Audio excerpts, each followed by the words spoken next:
Halo, nama saya Zaragoza, dan hari ini saya akan mengajak teman-teman semua untuk berkenalan dengan dependensi rasio atau rasio ketergantungan. Rasio ketergantungan adalah angka yang menunjukkan besarnya beban yang harus ditanggung oleh penduduk yang produktif terhadap penduduk yang belum dan tidak produktif lagi di suatu daerah pada suatu waktu tertentu.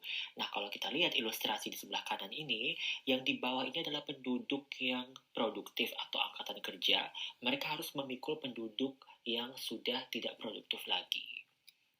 Nah, ilustrasi berikut adalah piramida penduduk tahun 2012 dari Provinsi Bali dan NTT, yang kita sebut sebagai penduduk yang belum dan tidak produktif lagi adalah mereka yang berada pada lingkaran merah ini, yaitu pada kelompok umur 0-14 dan 65 tahun ke atas. Sedangkan yang kita sebut sebagai penduduk yang produktif adalah mereka yang berada pada kotak hijau ini atau yang kita sebut juga sebagai angkatan kerja pada umur 15 sampai 64 tahun.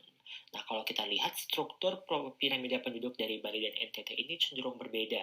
Pada Bali sendiri, pada kelompok umur produktifnya itu mengalami pembengkakan, sedangkan untuk NTT mengalami pengerucutan. Artinya bahwa kelompok umur usia produktif di NTT memiliki beban yang lebih besar untuk menyokong kehidupan mereka yang sudah tidak produktif lagi. Nah, dari sini dapat kita turunkan rumus penghitungan rasio ketergantungan adalah sebagai berikut. Penduduk usia 0-14 tahun ditambah jumlah penduduk usia 65 tahun ke atas dibagi dengan jumlah penduduk usia 15-64 tahun kemudian dikalikan 100. Secara seris, data rasio ketergantungan NTT mengalami penurunan dari 70,60 di tahun 2010 menjadi 64,10 di tahun 2019. Artinya bahwa setiap 100 orang yang berusia kerja atau dianggap produktif di NTT tahun 2019 mempunyai tanggungan sebanyak 64-65 orang.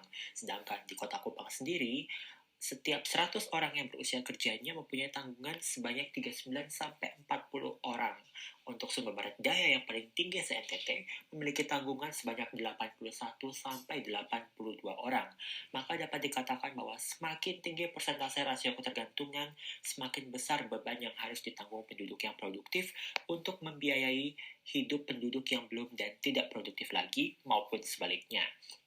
Nah, untuk Kota Kupang ini, rasio ketergantungannya yang relatif sangat kecil ini dapat dikatakan mungkin disebabkan karena banyaknya migran yang datang ke NTT dan karakteristik mereka itu adalah berada pada rentang umur produktif. Sedangkan untuk Sumba Barat Daya ini dapat dikatakan mungkin penduduknya ini yang berusia produktif cenderung untuk keluar dan bekerja ataupun mengenyam pendidikan di daerah lain.